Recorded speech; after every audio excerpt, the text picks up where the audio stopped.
Welcome to Deleted Saves. On this episode, Mountain Views, the wonderful world of Sierra games. The scope of age in video games is sometimes staggering.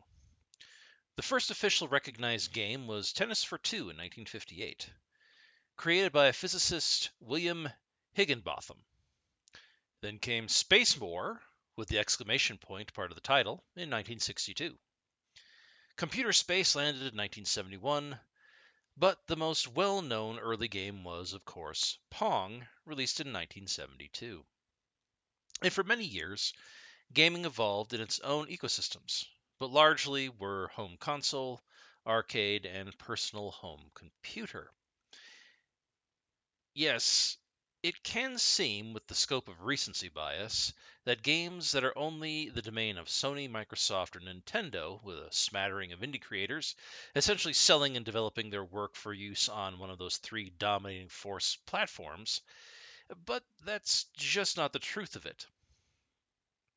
And if you were strictly a console gamer, then you could easily be forgiven for missing an entire sphere of gaming influence that was active. And I say that knowing that gaming consoles and computers are expensive and have always been so.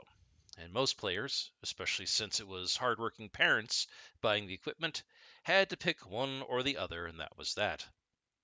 Especially in the 1980s, when the console home market was crashing and had been resurrected by an unlikely champion, and the home personal computer was on the rise with literally dozens of options to pick from, which would ultimately get winnowed down to Microsoft operating system or Apple operating system.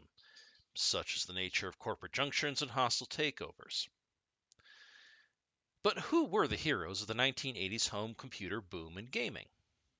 Well, some we know well, such as Electronic Arts and Atari. Others would develop later, offshoots of other media like movies and movie studios, such as LucasArts. Many had become little more than dusty legends whispered on the winds by nostalgic Eldic gamers, such as Westwood Studios or Strategic Simulations Incorporated, or SSI. Each in their own way would be unique, a sort of binary code using Wild West, where there ended up being about as many zeros as there were ones. However, one studio in particular formed a foundation in my PC gaming life with its blend of humor, storytelling, fantasy, and science fiction tropes before those tropes were even fully solidified as we know them, and, especially in the early days, the requirement that the player either already be good at or get good very quickly at increasing your typing speed and accuracy. That company would be Sierra Entertainment, formerly known as Sierra Online, if you're old enough to remember that period. And I believe that, in a way, we as gamers owe Sierra a debt of gratitude. Founded in 1979 by husband and wife team Ken and Roberta Williams, they were recognized as pioneers in the graphic adventure game genre, similar to what LucasArts would also be known for.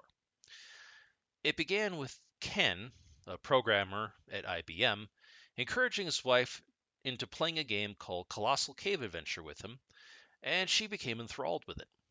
So enthralled was Roberta that she created the game Mystery House, then later Wizard and the Princess, Cranston Manor, and even a game based on the Jim Henson movie The Dark Crystal, each game being more and more successful than the last. It is during this time that Ken and Roberta began to bring on more programmers, writers, and creators to make games that would become some of the best known games, a number of which we'll talk about. Sierra Entertainment hung on until 2008, even being the first publisher of Valve's Half-Life game.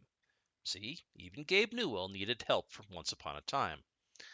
Until it was dissolved by Activision through Activision's merger with Vivendi Games. But this is just a very brief history of Sierra. Obviously, there's a lot more to it than that, but I'm not really in a position to chronicle the business history of this company. I'm just here to talk about the games they produced that influenced me. So let's get into that. First up, and the games I learned of Sierra's existence by, are the King's Quest series of games. I haven't played them all, but I've played enough of them. First up was King's Quest I Quest for the Crown, which arrived on PC that I could play in 1987. I should note this game and its immediate sequel were released in 1984 and 1986 respectively, but both were quickly re-released in 87 as hardware improvements became available for personal computers. This was not a game I owned.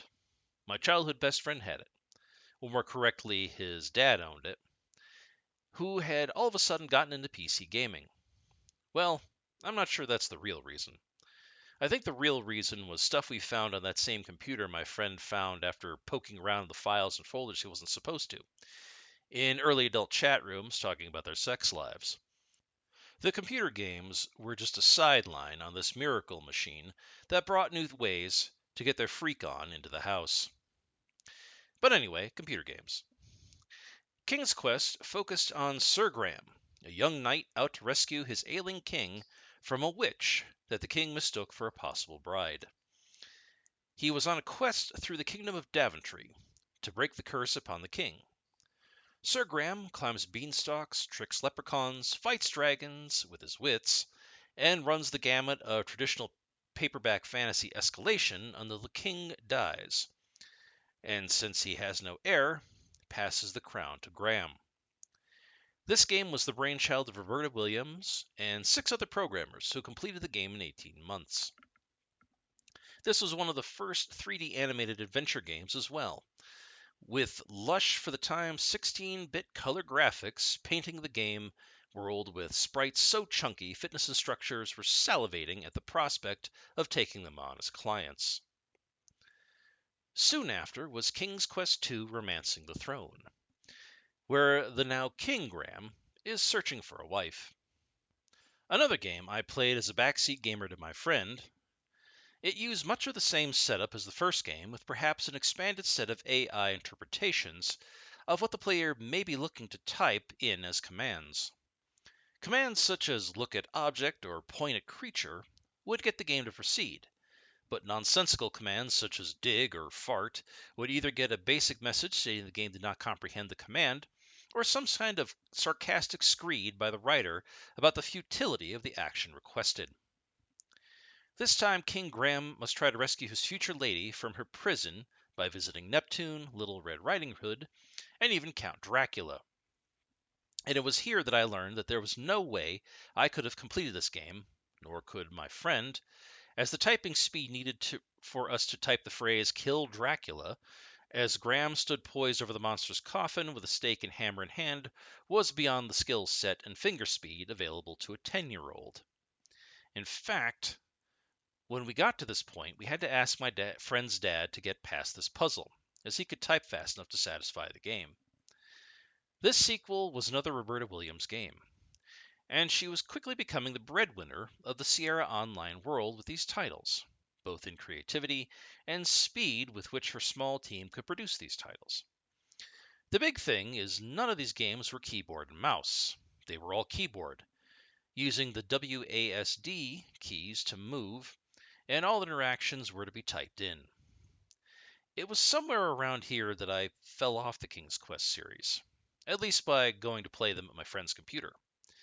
We were both Nintendo and arcade game kids by that point, and my friend's dad had lost interest in the series itself, but he did pick up a few more games, which I'll talk about later. I would make a brief return to King's Quest with 1992's King's Quest VI, aired today, gone tomorrow, on my own PC at home, and the game was now starring King Graham's son, Prince Alexander.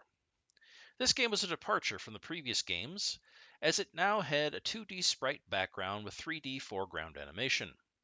And long gone were the typing to interact on everything, as it was now a point-and-click adventure, very similar to the LucasArts stable of games by this point.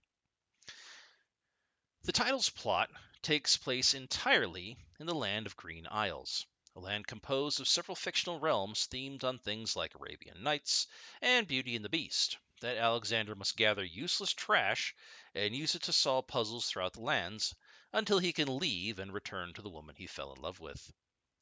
My favorite part was trying to annoy Death himself into letting you free from the islands, by throwing down a literal gauntlet in front of him and making him cry by looking at his own reflection. Not quite beating up Death with a whip or a sword, but hey, that's not how the prince does business here. Unfortunately, this would be my last King's Quest game. Not because they were bad, but because I just got distracted. 1992 was the year of Wolfenstein and Mortal Kombat. It seemed silly to be doing point-and-click puzzle adventures solved by non-violent means when blood and guts and problems solved with the smoking barrel of a gun were just around the corner. There were 8 King's Quest games in all, and although I didn't get to see even half of them, they left an indelible impression on young me. It was just a different way of thinking, a different way of interfacing with the game beyond pressing A or B to jump on a simple controller layout, with which is less brain power and more Pavlovian response. Did these games also introduce the flaw of quote unquote moon logic, where a puzzle can only be solved by guessing at what the programmers were thinking would be the solution of the puzzle rather than common sense, such as using cheese stolen from a mousetrap to choke a troll to death? Absolutely, they did. But death in these games was hardly an issue unless you had not saved recently, and was usually a lot more funny than frustrating or gory. And trial and error was the name of the game. Sometimes, quite literally. During these early years of King's Quest, Ken Williams made friends with a retired California Highway Patrol officer named Jim Walls, and Ken asked him to design a game based around his police experiences. What we got as a result was 1987's Police Quest in Pursuit of the Death Angel, a very unusual game for Sierra at the time, as it adhered to being a strict police procedural, meaning the player had to file reports, be careful driving by following the rules of the road, approach vehicles they had pulled over from the correct side, and with caution. Everything you might expect from an actual cop, or at least one more familiar with procedure than anything seen in your typical Law and Order episode. The plot of the game focused on veteran officer Sonny Bonds of the fictional town of Lytton. Sonny begins his career as a traffic cop until he uncovers a homicide, and from there he works his way up from traffic to narcotics to an undercover agent, all in pursuit of a drug dealer and murderer known only as the Death Angel.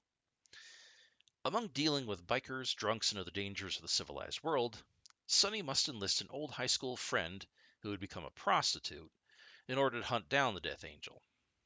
For 10-year-old me, this game seemed impossible, mainly because the first mission in the game, after your basic training in firearms and how to arrest criminals, was to get out on the road and patrol in your car.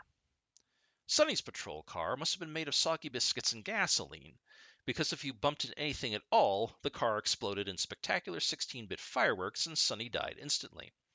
And I bumped into everything just trying to get out of the parking lot. I never even made it to the road.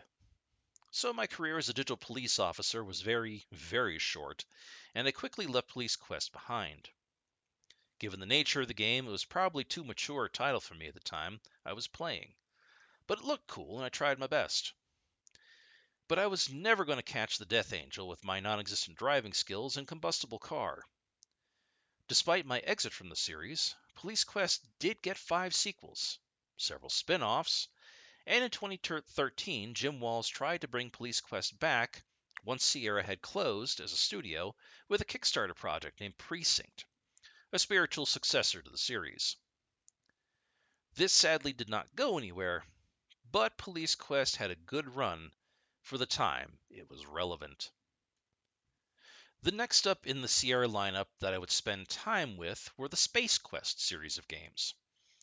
Co-developed by designers Mark Crow and Scott Murphy, who became known as the Two Guys from Andromeda, Space Quest was by and large a parody of Star Trek and Star Wars, and other various sci-fi franchises such as Alien and E.T., and eventually everything from McDonald's to Microsoft itself.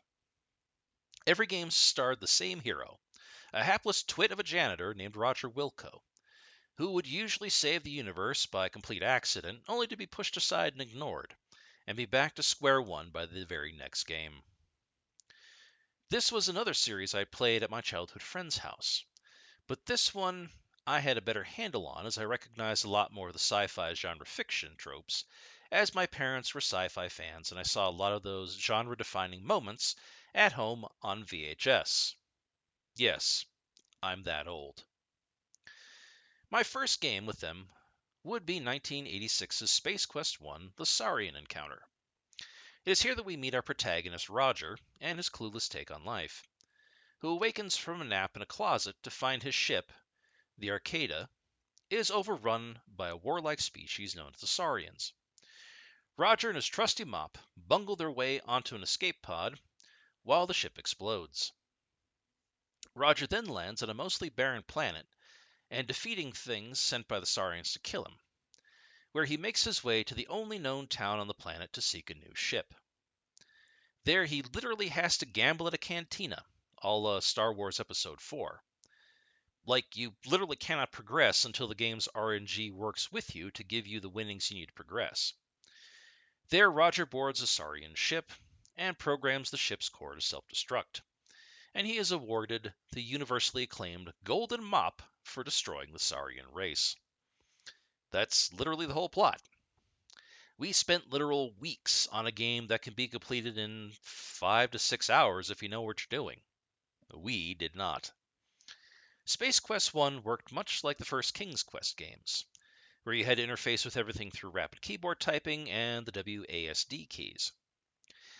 But it was far more comedy-focused by design, and the difference here was Roger could literally stuff just about anything to pick up into his pockets, but most of it was utterly useless trash. Space Quest suffered greatly from the concept of moon logic, as I explained earlier, and a lot of what is called soft locking, meaning if you didn't collect the specific junk you needed to complete a nonsense puzzle hours early in the game, then you couldn't progress and needed to start again from the beginning. So that's how we all learned to be pack rats in video games, and how we all started making dozens upon dozens of backup save files, just in case we missed vital garbage needed to solve a weird puzzle. So Gen Z, you can blame the two guys for the strange habits of your Gen X and older millennial gamers. They were responsible. My next sojourn into space was Space Quest II: Volhal's Revenge, released in 1987. We find our hero Roger having taken a position as head janitor on a deep space station several months after defeating the Saurians and had faded into obscurity. While on duty, he is knocked unconscious by an unknown assailant and wakes up on an asteroid near a jungle planet. The asteroid is owned by a scientist named Sludge Vohal, a former scientist on Roger's home planet who was using the Saurians to steal his life's work, a star generator, and blames Roger for their defeat and his lack of success. Roger, of course, has no clue who this dude is, but has to get himself out of trouble anyway. Volhal's plan for universal domination, by the way, was a clone army of insurance salesmen he was supposed to use to eradicate all known life. You know, comedy. Roger, using his janitorial skills, escapes the asteroid and crashes to the jungle planet below, escaping Volhal's guards temporarily until he finds a new shuttle, which Volhal hijacks to bring Roger back to the asteroid to prevent escape. Roger must then sneak around the asteroid base, escape a creature that is clearly a xenomorph, and get shrunk by Volhal and trapped under glass. Escaping, Roger finds Volhal's life support, disconnects him, and kills him, and escapes into a cryo sleep escape pod to drift across the universe in hopes of rescue, which is where this game leaves off. My friend and I had a bit better time with this one, usually with his dad's offering us clues to how to solve the various sci-fi themed puzzles, and we eventually completed this game. But it was also my last time with Space Quest. Funny how I keep leaving these games after a second title or so. There was no great leap in game development between the first and second game. Aside from the continuing plot, the game worked exactly the same as the previous one. Space Quest had 6 titles altogether, and it was planned as a 6-entry game from the start, with one long ongoing story, rather than a series of one-off titles loosely connected like King's Quest. In the end, I do believe the two guys from Andromeda were successful in what they were attempting. a large sci-fi social parody game. But I have to say, I think if I'm going to go for a sci-fi parody, then I will always fall back on Mel Brooks's 1987 screwball comedy Spaceballs. That movie was a lot more relevant and easily digestible at 96 minutes in its runtime. Next in my Sierra sampler of personal computer games was Quest for Glory, the series, a 5-volume epic created by Corey and Lori Ann Cole. The Cole's pitch to Roberta Williams went as follows, and I quote, "It's a rich, narrative-driven role-playing experience," end quote. So first for Sierra, in which the game would use mechanics similar to Dungeons & Dragons. Your unnamed hero would choose from the start to either be a fighter, wizard, or thief, and that would be how you progressed in the game, solving puzzles and combat duels in the character's preferred method. You would gain experience and a variety of skills that improve them. The early game still followed the theme of Sierra titles of required keyboard inputs to explore the world. But as sword fighting and spell slinging was critical, the player had to use the whole keyboard to progress, similar to Ultima or Wizardry. And, unlike other games of the time, you could import your save file into the next game to continue your hero's story, and continue to watch them grow in power even further, which was a far-thinking design idea for the late 1980s. However, I would not get involved in the series until the third game in the lineup, 1992's entry known as Quest for Glory 3: Wages of War. By this point, the series had moved from point and click and was mostly interfaced using the mouse and keyboard. I was pretty lost on this game because the plot revolves around critical game plot information from the previous title, Quest for Glory 2: Trial by Fire. The third game takes place in a very African-themed fantasy setting, where tribal leaders asked your very pale, blonde hero to help them solve their demon wizard problem. This game is also home to something called the Lion Tar, a race of creatures that were half human, half lion. Think of them like a centaur, but with a lion body, lion head, and human torso. Very weird, I know. Sadly, this was another game I never completed, mostly because I jumped in mid-series and had to spend lots and lots of time grinding for levels, skill improvements, and I lost interest. It's not a bad game. It was just not the game I thought it would be getting, and I never just jumped back in. But each game in the series explored some sort of fantasy slice of life, such as medieval Europe, fantasy Arabia, and off-brand Transylvania as the series progressed. But as each game's story built off the previous one, it would be expected, as would be expected for a role-playing game, if you didn't start from the beginning, then too bad, chum. There was no helping you. It would be like jumping into Dragon Age the Veilguard without ever having played any other Dragon Age game. If that allegory works for you, that is. This might be a game series best experienced now as a Let's Play by someone willing to revive the old games and fire up DOSBox to try and play them all through from the beginning. The last game in my personal Sierra experience would be another sequel, but I wouldn't know that until much later. 1992's Lara Bow and the Dagger of Amon-Ra was a sequel to The Colonel's Bequest, another game developed and consulted upon by Roberta Williams.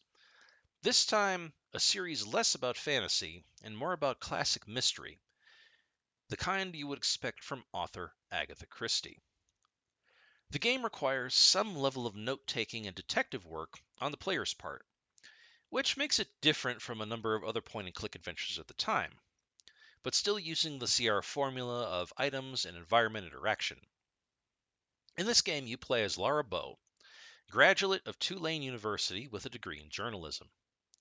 In 1926, you are in New York City on your first newspaper job, reporting on the theft of artifacts from the Egyptology department of the city's museum.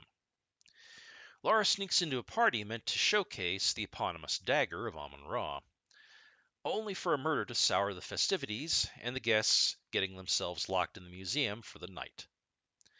As guests are picked off one by one Laura must solve the mystery of who is killing the guests and what happened to the dagger before she, too, becomes a victim. There are 4 endings based on evidence found and who Laura can accuse as being behind the murders. The cast of the game are a collection of stereotypes bordering on cultural insensitivity, from the stuffy British archaeologist to the French socialite to the German security officer to the Egyptian curator worried about curses to the Chinese laundry owner. And every single one of them is either a suspect or a victim in waiting. I got pretty far into this one as opposed to a number of the other Sierra games, and I was pretty sure I knew who was responsible, but I got myself soft-locked at some point and couldn't put enough evidence together to complete the investigation. And I really did not want to start over, so I just called it quits. Whatever became of Laura Bow and the dagger of Amun-Ra will forever remain a mystery to me, and I am okay with that. Still, it was a fun game while it lasted. I would be remiss if I didn't mention a few other series that Sierra put out that got some cultural traction, and were a little bit more mature for players of the time. I should note for the sake of transparency, I personally have never played these titles. I've watched some Let's Plays on them, and they were much ballyhooed as part of the cultural zeitgeist. Love that word. But they have left an impression on the gaming sphere, and this list would feel incomplete without them. First of all is Gabriel Knight, a series of games about a New Orleans-based author turned private investigator who hunts down voodoo-themed murders and other supernatural crimes. Gabriel is something of a cross between author Anne Rice and the YouTube filmmaker Andrew Rakish of the channel Atonche Films. As the series goes on, Gabriel finds out he is a descendant from a long line of old European monster hunters, so a bit of a swerve there. Perhaps not as popular as other games in the Sierra Online catalog, Gabriel Knight got 3 games and a proposed 4th game that never saw the light of day. And the first game in the series, called Sins of the Father, gained a lot of attention due to the absolutely stacked voice cast. Tim Curry, Mark Hamill, Michael Dorn, and others brought the cast to life, and the game got quite a bit of a boost. But the series sort of dropped off after that, unfortunately. Next would be a foray into full-motion video, a horror game known as Phantasmagoria. The game was known for its violence and sexual themes, and heavily used blue screen techniques for filling in the scares and the sets. It was still a point-and-click adventure starring live actors, and revolves around a successful novelist and her photographer husband moving into a haunted, or perhaps cursed, New England mansion where things go wrong when an old box gets opened and the main character, Adrienne, has to set the wrong things right as she tries to flee for her life and everyone around her dies. So all in all, a scarier version of The Seventh Guest, one could suppose. The game was well received in 1995, but I missed out on it entirely as I was mostly console gaming by this point.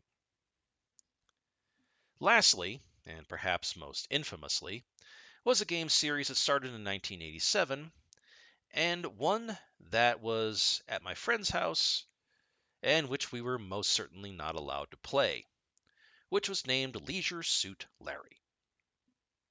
Inspired by Soft Porn Adventure, a 1981 sex comedy game, the player takes on the role of sex pest and general loser Larry Loeffler, who trolls around town looking to have sex with any and every woman he can find in pursuit of Miss Right, or the Perfect 10, or whatever.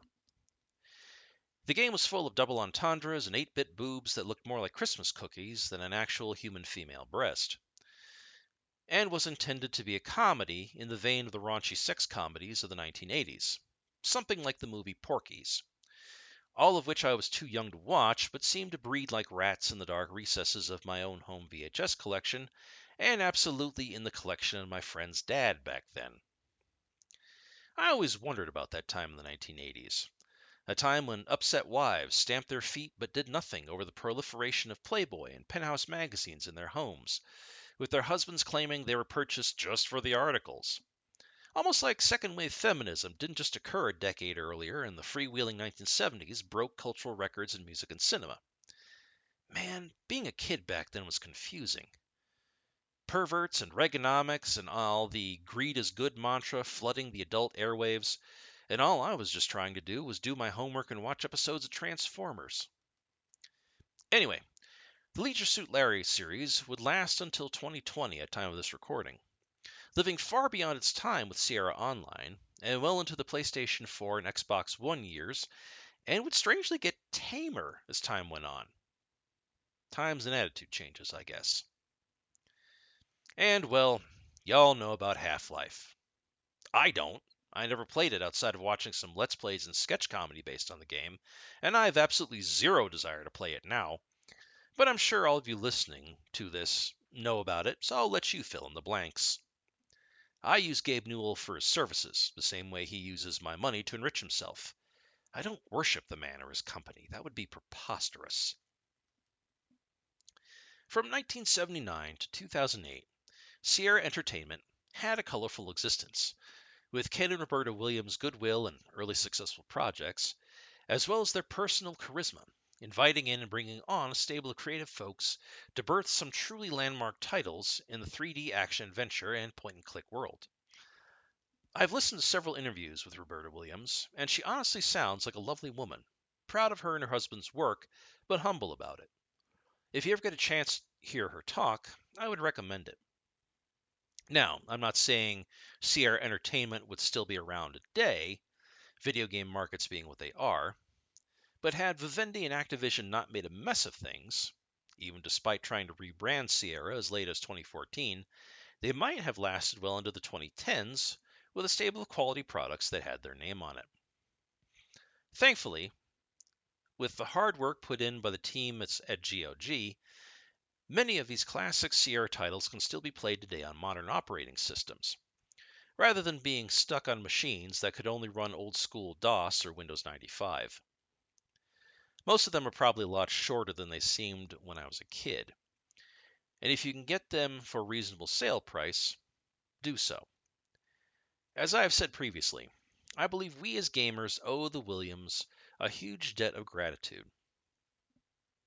They were willing to break ground in a time when the games market was crashing due to mismanagement and the public losing interest in the medium, and to bring us something beyond simple arcade ports and simplistic arcade games into a more colorful and nuanced collection of fantastical worlds. Yet they seem to be forgotten in the modern day. There is a lot of good stuff in the Sierra back catalog, and I for one am glad it is still hanging in there. From fantasy to early CRPG to sci-fi to mystery to pervy sex comedy your boomer dad would enjoy.